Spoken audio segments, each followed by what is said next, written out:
오늘 우리가 살펴볼 단어는 미움이라는 단어입니다. 헬라어로는요, 동사로 미워하다라는 미세오라는 단어가 있고요. 그리고 명사로서는 미소스라는 미움이라는 단어를 사용합니다. 문맥에 따라서는 미움보다도 오히려 증오나 혐오에 가까운 그런 용어다라고 생각하고 이 단어를 좀 살펴봐야 됩니다. 우리는 이 미워한다라는 말을 좀 가볍게 사용하죠. 특히 아이들도요. 난 누가 미워! 이런 표현도 잘 쓰고요. 또 마음에 들지 않거나 불편할 때, 그래서 직접적으로 얘기하지 않더라도 난 그 사람 싫더라 이런 얘기를 가볍게 사용합니다. 근데 고대 사회, 특히 우리 신약 성경에 나와 있는, 그리고 그 시대에 사용됐던 이 미소스라고 쓰여져 있던 이 미워하다라는 용어는 사실은 우리가 생각하는 그 표현보다도 훨씬 더 무거운 그런 용어였다라는 겁니다. 그러니까 단순히 기분 나쁘고 저 사람이 싫다 정도의 표현이 아니라는 거예요. 아니라는 겁니다. 아리스토텔레스라는 우리가 잘 아는 인물이요.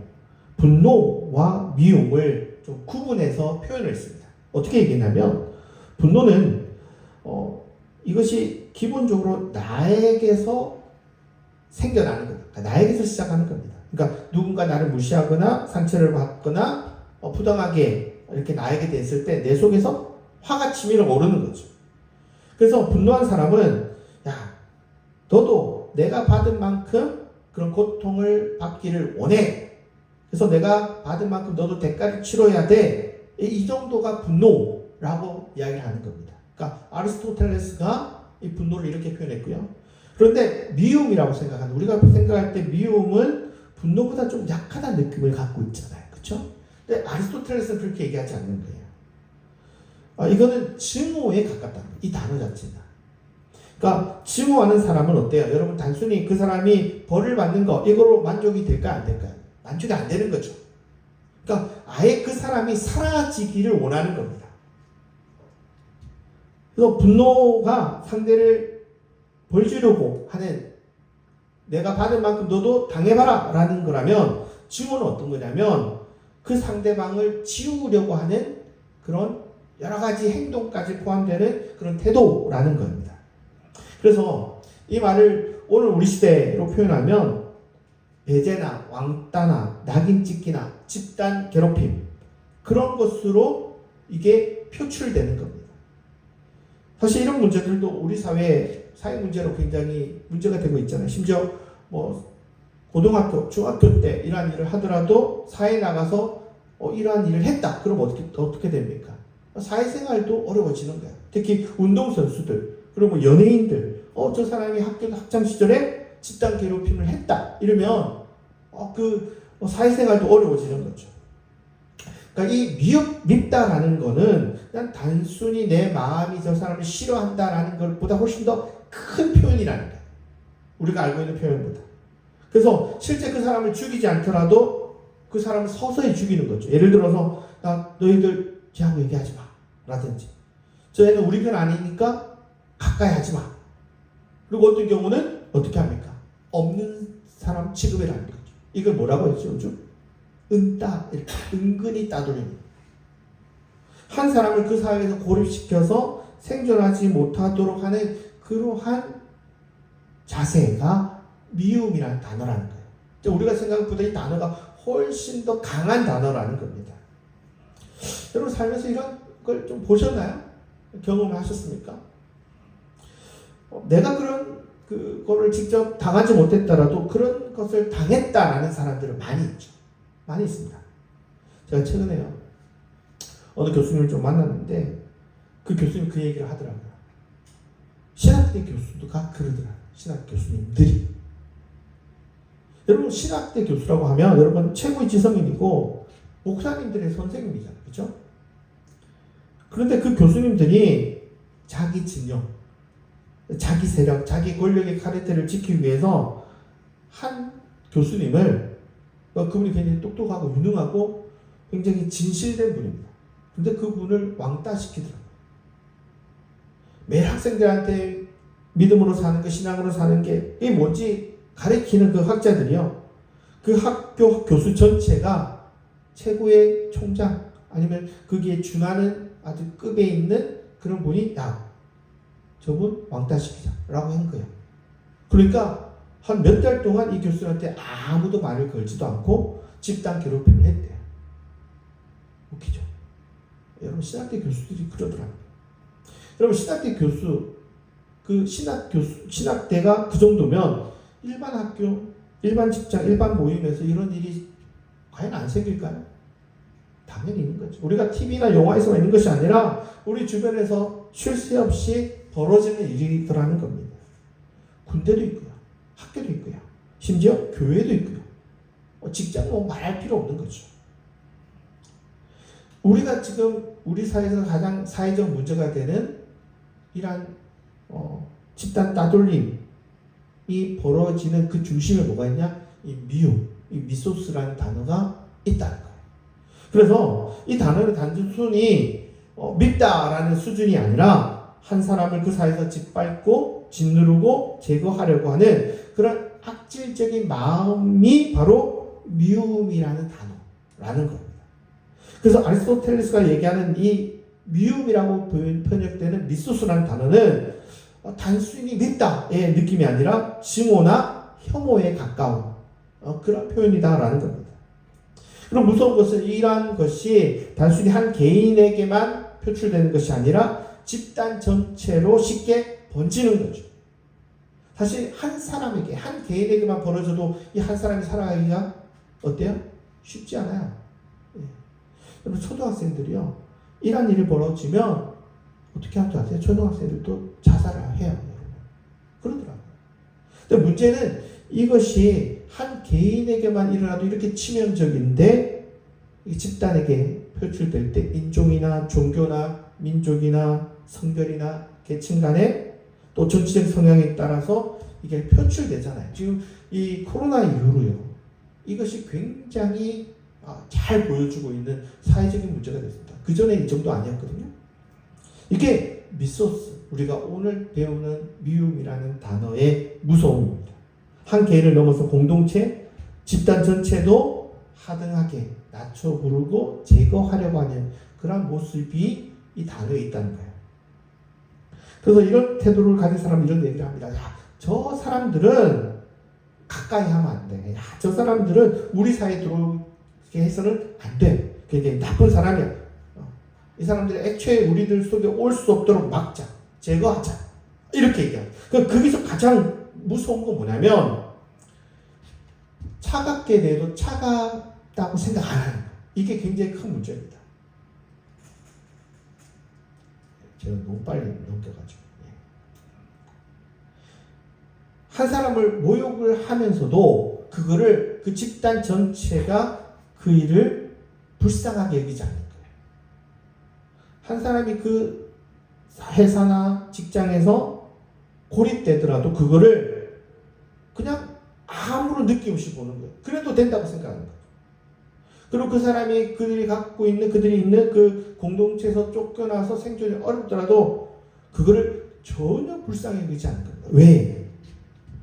내 마음에 그게 당연하다고 생각해요. 그래야 된다고 생각하는 그것이 정의다라고 생각하는 거예요.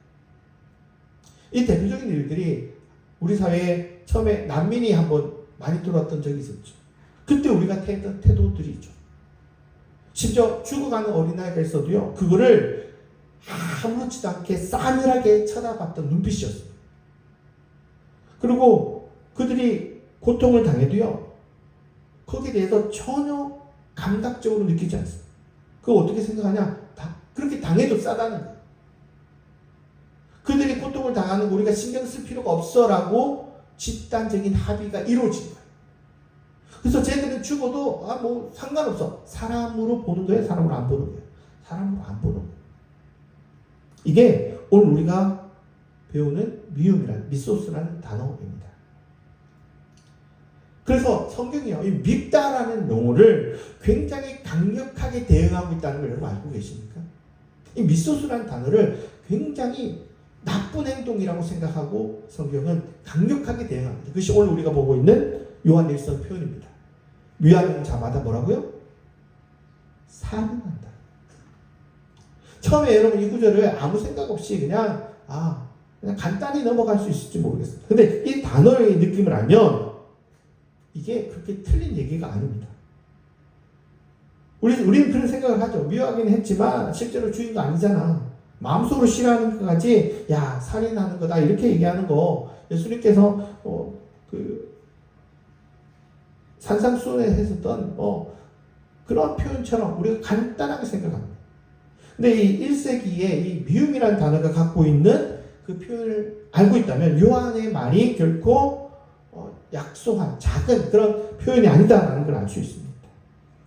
여러분 피해자 입장에서 배제와 낙인으로 찍혀서 그렇게 살아가게 만드는 것은 한 사람을 살인하는 것과 결코 다르지 않기 때문이죠. 아니죠. 어찌 보면 살인하는 것보다 더 잔인한 일입니다.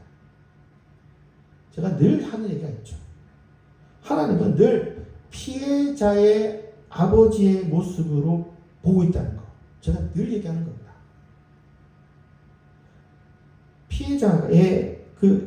피해자를 마치 자기의 자녀처럼, 그러니까 피해자의 아버지의 모습으로 그런 피해를 준 가해자를 늘 성경은 바라보는 거예요. 하나님은 그런 하나님으로 늘 나타납니다. 우리가 구약 성경이나 시작 성경에 분노하는 하나님을 우리가 종종 발견할 수 있습니다. 근데 우리가 처음엔 좀 이해가 안 되죠. 사랑의 하나님이 그렇게 왜 분노하신대? 그렇지 않습니다. 여러분, 분노는요, 사랑하면 분노합니다. 요한일서는 바로 이러한 하나님을 대변합니다. 미워하는 자는 살인하는 자다. 이 누구 입에서 나올 만한 말일까요? 피해자의 가족, 피해자의 부모, 피해자의 아버지 어머니한테서 나올 법한 그런 말 아닌가요? 성경을 보시면 여러분 하나님이 분노하실 때 늘 그 피해자의 부모의 모습, 가족의 모습으로 가해자를 바라본다는 겁니다. 우리가 가볍게 던지는 말들 있죠. 심지어 요즘 아이들은 이걸 혐오를 약간 놀이 삼아서 이야기합니다. 최근에 배제고등학교 야구보드가 아주 혐오의 말을 해가지고 사회적 이슈가 되고 또 사회적 제재도 막 당하고 이러지 않았습니까? 그런데 단순히 혐오 발언이 특정 학교에만 있지 않더라는 거예요. 이 사건이 벌어지고 나서 한 학원의 선생님이 아이들이 이게 나쁜 거 안 돼요. 모르지 않는데요. 그런데 이걸 그 배제고등학교에서 했던 그 용어를 그대로 따라하더라고요. 자기 학원에서 아이들이 혐오 놀이를 하더라는 거예요. 너는 이거 하면 안 돼. 이거 얼마나 나쁜 말인지 몰라. 라고 얘기하는데도 계속 하더라고요. 그 학원에서. 그래서 이거 어떻게 해야 될지 너무 걱정된다. 이런 얘기를 들은 적이 있습니다. 여러분, 그 피해를 받는 사람이 내가 놀려주는 타인이 아니라 그게 나라면 어떨까요? 우리 가족이라면 어떨까요? 피해자가 내가 놀려먹고 싶고 장난치고 싶은 다른 누군가가 아니라 그게 나라면, 내 부모라면, 심지어 내 자녀라면 여러분 가만히 있겠습니까? 절대 가만히 있을 수가 없는 거예요. 여러분 미움이라는 단어가 이런 것이고요. 그 말에 하나님이 누구보다도 격정적으로 분노하시는 게 사실은 너무너무 당연한 겁니다. 요한일서 3장에 보면 오늘 우리가 읽은 그 앞부분에 보면 가인과 아벨 이야기가 나옵니다. 가인과 아벨이 이야기에서 뭘 얘기하냐면 형이 동생이라는 존재를 견디지 못합니다. 사실은 문제는 누구에게 있었던 거예요? 아벨에게 있는 게 아니라 가인 자신에게 있었던 거죠. 그러면 가인 자신이 변화되고 자신이 달라져야 되는데 가인은 자기가 변화하고 바뀌는 그런 방향을 선택하지 않고 어떤 일을 선택합니까? 아벨을 죽이는, 누구를요? 동생을 죽이는 일을 택하는 거예요. 여러분, 혐오가 이러한 행동으로 표출됩니다. 내가 회개하고 변화되기보다 상대방을 불편하게 만들어서 서서히 죽이는, 심지어 그 사람을 지우는 그러한 표현으로 표출되는 거죠. 내가 가지고 있는 편견을 고치기보다 내 가치관에, 내 삶에 뭔가 마음에 안 드는 그 사람을 공동체 밖으로 밀어내는 거예요. 특히 내가 그 상대방보다 힘이 있다, 권력이 있다, 이거는요 정말 누워서 떡 먹기, 식은 죽 먹기. 여러분 계급사회에서요. 고대에는 계급사회잖아요. 특히 내가 계급적으로 높다. 그러면 어떻게 돼요? 내가 나보다 계급이 낮은 사람을 죽이는 거 이거는 정말 일도 아닌 거예요. 말 한마디로 그 사람의 생존을 불가능하게 하는 게 여러분 어려운 일이 아닌 거예요. 그 최고봉에 누가 있습니까? 왕이에요. 왕이 야, 저 사람 죽여. 사형. 말 한마디로 죽여요. 말 한마디로 죽여요. 어려운 게 아닙니다. 여러분 권력이 높으면 높을수록요 직접 가해를 안 해요. 그냥 말 한마디로 그 사람을 제거하는 거 쉬운 일입니다. 그래서 힘을 갖고 있을 때 이 누군가를 제거하는 것은 너무너무 간단한 일이에요. 그래서 요한은 사랑하지 않는 자는 사망에 머물러 있다라고 얘기합니다. 여러분 우리 시대보다 혐오와 배제로 한 사람을 제거하는 것이 쉬웠던 시대가 고대 로마 사회잖아요. 이런 사회에서 계급이 높은 사람이 한 사람을 죽이는 거는요 일도 아닌 거예요. 그런 일을 벌이는 사람에 대해서 성경은 뭐라고 하냐? 하나님은 너 인간 아니라는 거야. 너 그런 일을 네가 했어? 사람도 아니라는 거야. 너 하나님의 사람이라고 얘기할 수 없어라고 얘기하는 거야. 이게 여러분들 보면 약간 충격이지 않습니까? 야, 뭐 그거 갖고 그렇게 얘기해. 위의 사람은요, 권력 있는 사람은 그 한마디가 그렇게 무거운 힘을 갖고 있다고 생각 안 해요. 왜? 직접적으로 가해를 안 하니까. 그런데 그 힘의 위력은 사실은 어마어마하다는 거예요. 그러니까 네가 그런 얘기를 했어? 너의 마음속에 뭐가 없는 거야? 내가 없다는 겁니다. 요한이 말하는 거는 사랑과 미움 사이에 중간지대는 없다고 얘기합니다. 물론 우리가 모든 사람을 다 사랑할 수 없죠. 성격이 안 맞고요. 아무리 맞는 사람하고 같이 살아도 안 맞는 부분이 있습니다. 생각이 다른 것들은 수없이 있습니다. 그러나 그 사람을 좋아하는 것과 내가 그 사람을 고통 속으로 밀어내는 것, 이거는 다른 얘기입니다. 내가 그 사람이 미워서 그 공동체에서 밀려나도록 한다? 그리고 그러한 상황을 보면서 모른 척 한다? 이건 다른 얘기라는 거예요. 내가 그 사람을 미워하고 싫어하는 거, 나하고 생각이 다른 거 하고, 내가 그 사람을 완전히 짓밟고 그 사람이 생존이 불가능하도록 침묵시키는, 그리고 그 사람의 존재를 지우는 거, 이것과는 차원이 다르다. 네가 만약 그런 행동을 했어? 성경 뭐라고 얘기하냐? 너 인간이기를 포기했다는 거야. 너의 마음속에 내가 없다는 겁니다. 그래서 요한일서 4장 20절에 이렇게 얘기합니다. 누구든지 하나님을 사랑하노라 하고 형제를 미워하면 이는 뭐라고요? 거짓말하는 자니 보는 바 그 형제를 사랑하지 아니하는 자는 보지 못하는 바 하나님을 사랑할 수 없다라고 얘기합니다.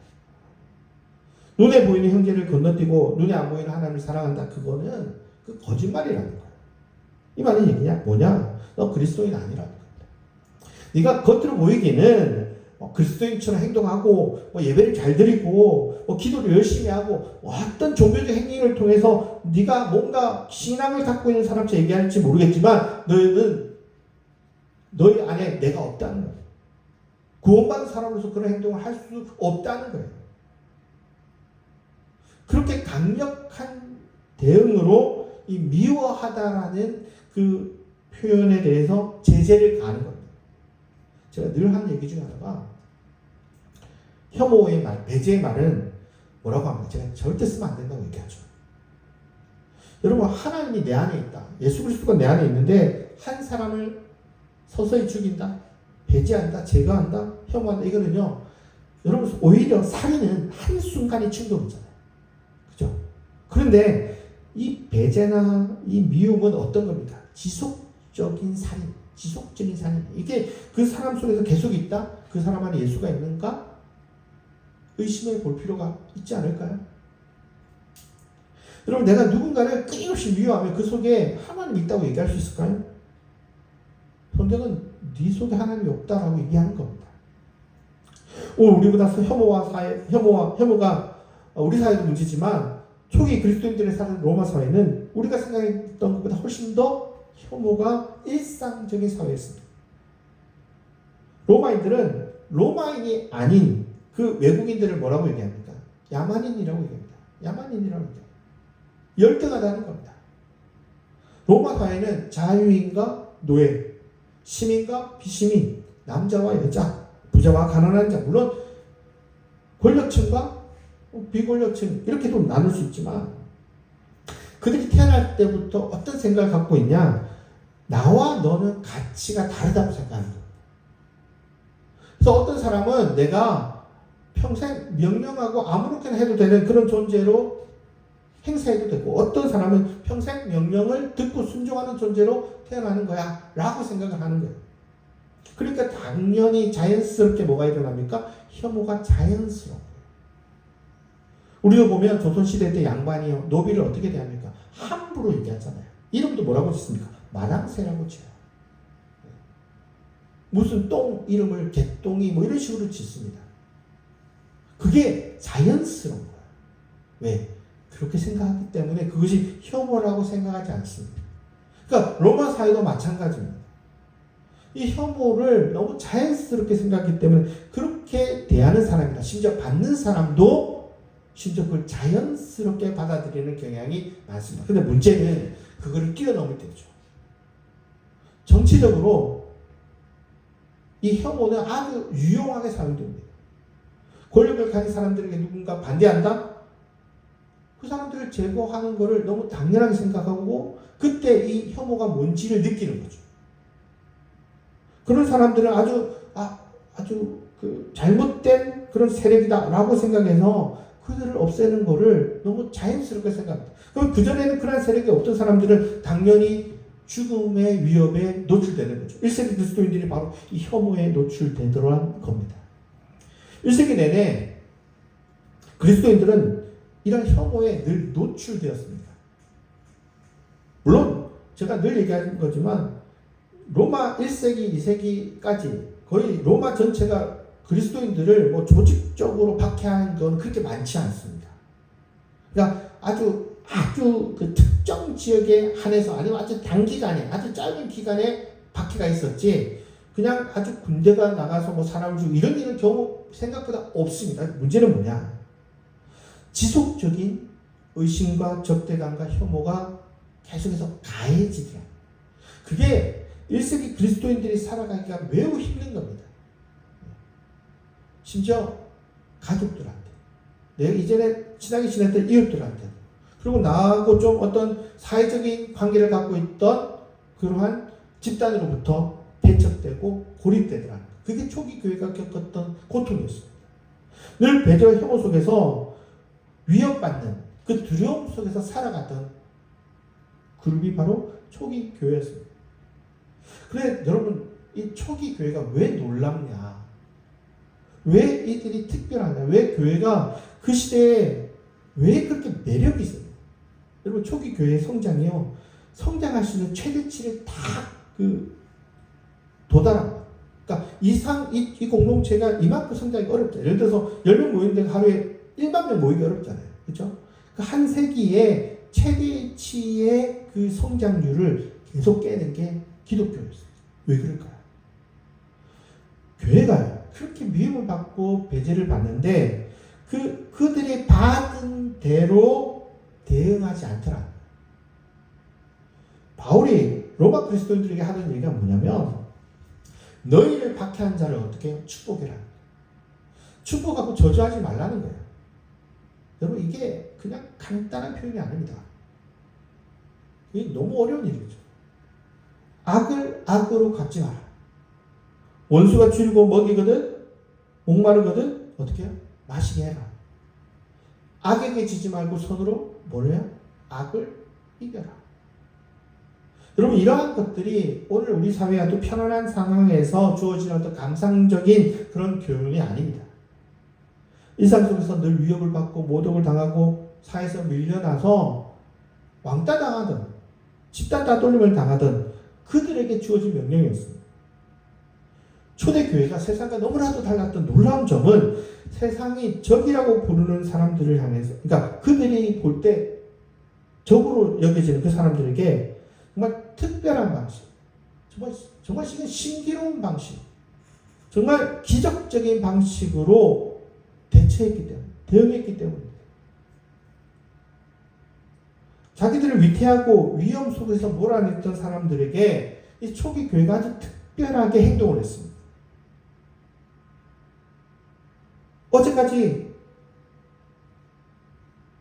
이전에 유대인들은요, 이방인들과 한 식탁에 같이 앉지 않았습니다. 그런데 내가 그리스도인 된 순간부터 같이 앉기 시작하는 거예요. 같이 밥 숟가락을 두고 같이 먹기 시작하는 겁니다. 그들이 보셔도 특별한 게 뭡니까? 평생 주인과 노예는요, 평생 주인과 노예지 주인과 친구가 될 수 없어요. 그런데 주인이 노예에게 뭐라고 해야 하냐? 형제라고 부르기 시작합니다.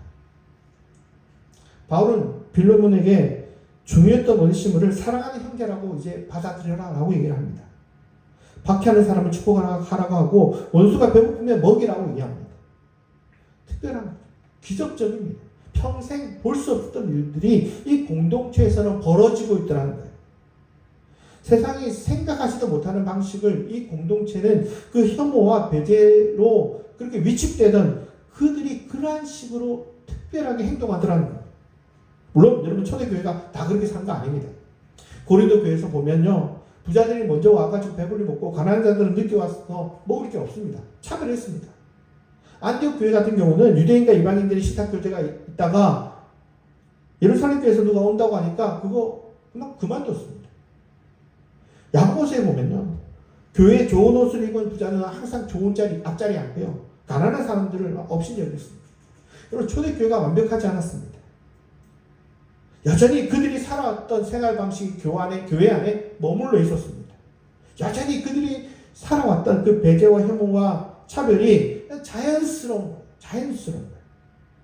그런데 그 자연스러움을 초대교회는 자꾸 바꾸는 겁니다. 그거를 자꾸 없애는 겁니다. 이것이 옳은 게 아니라는 겁니다. 여러분 중요한 건 초대교회가 얼마나 완벽했냐가 아닙니다. 그들이 어떤 방향으로 나가려고 발버둥 쳤냐라는 겁니다.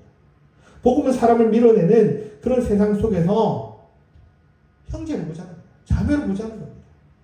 다른 세상을 꿈꾸기 시작했습니다.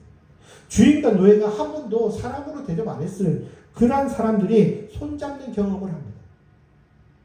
여러분 사람으로 취급하지 않았던 그 주인이 노예를 처음으로 사람으로 인정합니다. 이거는 여러분 쉬운 일일까요? 쉽고 어렵고 이런 얘기가 아닙니다. 이거는요 불가능한 일입니다. 그들 안에 예수 그리스도가 자리 잡자 그들 마음에 그들이 그전에는 그냥 노예였을 뿐입니다. 내 명령을 받는 자였을 뿐입니다. 그런데 그들이 자꾸 사람으로 보입니다. 인격으로 보입니다. 나와 같은 동일한 존재로 보입니다. 그러니까 손잡는 겁니다. 이제는 내가 함부로 해서 그가 위험에 들게 해도 냉담했던 그의 마음에 긍휼이 들어가는 겁니다. 전혀 관심 없던 그냥 존재가 아니에요. 여러분 아리스토텔레스가요 노예는 존재가 아니라고 생각합니다. 이야기합니다. 근데 그가 자꾸 눈에 밟히는 겁니다. 냉담하게 바라봤던 그 사람들 속에 자꾸 예수님이 보이는 겁니다. 원래 로마 사회는 굶주리고 그냥 길바닥에서 자고 이게 일상인 사회. 그냥 그때는요 지나가면 그런 사람이 수두룩해 있기 때문에 그게 그렇게 눈에 밟히지 않습니다. 그런데 내 속에 예수가 들어가자 그게 보이기 시작하는 겁니다. 그리고 그의 손을 잡아주는 겁니다. 그들 고통이 자꾸 눈에 들어오는 겁니다. 눈을 마주하니까 손이 내밀어지고요. 손이 내밀어지니까 앉기 시작합니다. 잠잘 곳이 없어서 노숙하는 사람들 태반인데 갑자기 그들이 달라 보여서 자기 집에 데려와서 환대하기 시작합니다. 여러분 초기 기독교 소설 같은 게 요즘 많이 나오거든요. 그 보면 꼭 나오는 그겁니다. 이 사람이 노숙하는 사람인데 이제 우리 집에서 같이 산다. 그 얘기를 합니다. 넉넉한 사람이 아닙니다. 내가 넉넉하지 않은데도 같이 자는 겁니다. 그럼 넉넉하지 않은데 자기가 갖고 있던 빵을 나눠서 먹는 거예요. 그런 손길 하나, 그런 발걸음 하나가 세상이 볼 때 매력이 있는 겁니다. 그러니까 초기 교회가 급성장할 수 있었습니다. 오늘의 교회 여러분 누군가를 지우고 있지는 않습니까? 오늘 우리 사회가 혐오가 특히 코로나 이후로 굉장히 넘쳐나기 시작했습니다. 내가 나의 정치적 입장과 좀 다르다? 대화 상대가 안 된다가 아니라 그냥 제거해야 될 적처럼 그렇게 대우합니다. 예전에 내가 저 사람과 친하게 지내고 어떠한 관계를 맺으면 아무 상관없습니다. 이제는 너는 나의 적이다 라고 낙인 찍어버립니다. 나와 뭔가 다른 사람들, 세대가 다르다, 성별이 다른, 출신이 다르다든지 이런 게 자꾸 계층으로 나누기 시작했습니다. 심지어 사회적으로는 이주민과 난민과 장애인과 사회적 소수자를 자꾸 부담스러우니까 우리가 그들을 존재로 보지 말자, 인간으로 보지 말자라고 합의를 봅니다. 그리고 어떻게 합니까? 그들을 내쫓는데도 전혀 마음의 긍휼이 일어나지 않는 거예요. 당연한 것처럼 여기는 겁니다. 저는 그 안에 예수님이 있는지 심히 염려됩니다. 특히 오늘 한국교회가 걸어가는 한국교회 문제가 아닙니다. 여러분 이거 전 세계적인 문제입니다. 이게 갑자기 일어났습니다. 여러분 정치적 입장이 다른 사람을 오늘 우리 사회는요 하나님의 원수라고 얘기합니다. 자기와 신학적 견해가 다르다면 신앙이 없는 사람으로 조롱하고요. 자기와 반대되는 주장을 향해서는 모욕과 조롱과 폭력을 너무나도 당연하게 행사하면서도 그것이 나쁘다고 생각도 안 합니다. 아예 그들을 존재로 보지 않습니다. 사람으로 보지 않습니다. 오늘 우리가 이러한 모습들을 다시 한번 좀 생각해 봐야 됩니다. 사랑은 내 생각, 당신의 생각이 옳다라고 얘기하는 게 아닙니다. 사랑은 당신의 생각에 동의하지 않더라도 나는 당신이라는 존재를 지우지 않겠다라는 겁니다. 우리는 어떤 사람의 생각에 동의하지 않을 수 있죠. 같이 사는 사람도 안 맞잖아요. 그리고 그 사람의 행동이 분명히 내가 볼 때 명백한 죄라고 여겨질 수도 있습니다. 그렇다고 해서 그 사람을 제거하거나 모욕하거나 없어져야 될 존재처럼 취급해서는 안 된다는 거예요. 내 속에 예수님이 있습니다. 그래서 그 사람이 실패를 즐거워해서도 안 됩니다. 그 사람이 공격을 당하고 있고 어려움을 처하고 있으면 아 그래 당연하지 라고 생각해서도 안 됩니다. 예수를 믿는 사람 안에는요 타인에 대한 깊은 긍휼이 있어야 됩니다. 제가 자크 데리다를 좋아하는데요. 데리다가 한 얘기 중에 이런 표현이 있습니다. 한 사람을 늘 그 사람이 마치 죽어가는 존재, 죽음의 관점으로 바라봐야 된다. 그렇다면 늘 그 사람에 대한 슬픔과 애도의 관점으로 바라보게 될 때 우리는 그 사람을 미워할 수 없는 거예요. 누구나 죽는 존재이기 때문에 그 애도의 마음으로 보면 그 사람을 미워할 수 없다는 겁니다. 또 이런 얘기도 합니다. 모든 사람은 하나의 세계를 품고 가는 대체 불가능한 존재이기 때문에 한 사람을 지운다는 것은 단순히 그 한 사람을 밀어내는 것이 아니라 그 사람이 품고 있는 하나의 세계를 지운다는 거예요. 그러면 안 된다는 겁니다. 그만큼 한 사람에 대한 소중함을 데리다가 아주 깊이 바라봅니다. 저는 이 모습 사실 데리다가 유대인이거든요. 그 유대인의 말에서 예수님의 표현이 너무 많이 느껴져요. 우리도 누군가 미울 때 예수님의 마음을 떠올릴 필요가 있지 않을까요? 누구든지 하나님을 사랑하노라 하고 형제를 미워하면 오늘 우리가 읽은 구절입니다. 이는 거짓말하는 자요. 보는 바 그 형제를 사랑하지 않는 자는 보지 못한 바 하나님을 사랑할 수 없다. 없느니라. 여러분 혐오가 일상이 된 사회에서 그런 교회가 보여줘야 될 여러분 특별한 모습이 있어야 되지 않을까요? 요한은 어려움에 처한 사람을 보고 마음을 닫는 것, 네 속에 사랑이 없다고 얘기합니다. 그 사람의 고통과 내 삶과 상관없는 여기로 여기지 않습니다. 내 마음을 함께 나눌 때 새로운 기적이 벌어집니다. 여러분 모든 사람을 다 좋아하라는 말이 아닙니다. 그러기 어렵죠. 여러분 한 사람도 좋아하기 어려운데 무슨 모든 사람을 좋아해요. 단지 최소한 이런 건 지켜야 됩니다. 한 사람 위기를 볼 때 지나치지 말자는 겁니다. 한 사람이 죽어가는 그 순간을 볼 때 모른 채 그냥 지나가지 말라는 겁니다. 예수님께서 사실 아무 상관없는 위기에 빠진 나에게 손을 내밀었던 것처럼 나도 누군가의 위기를 볼 때는 좀 특별해지자는 겁니다. 그 순간만큼은 우리가 한번 기적적으로 살아보자는 겁니다. 요한이 살았던 시대는 혐오와 일상이 너무나도 평범한 자연스러운 시대였습니다. 그리고 그러한 삶을 당연하게 여기던 시대였습니다. 그러나 요한은 그렇게 얘기하지 않습니다. 그걸 당연하게 보지 말라는 겁니다.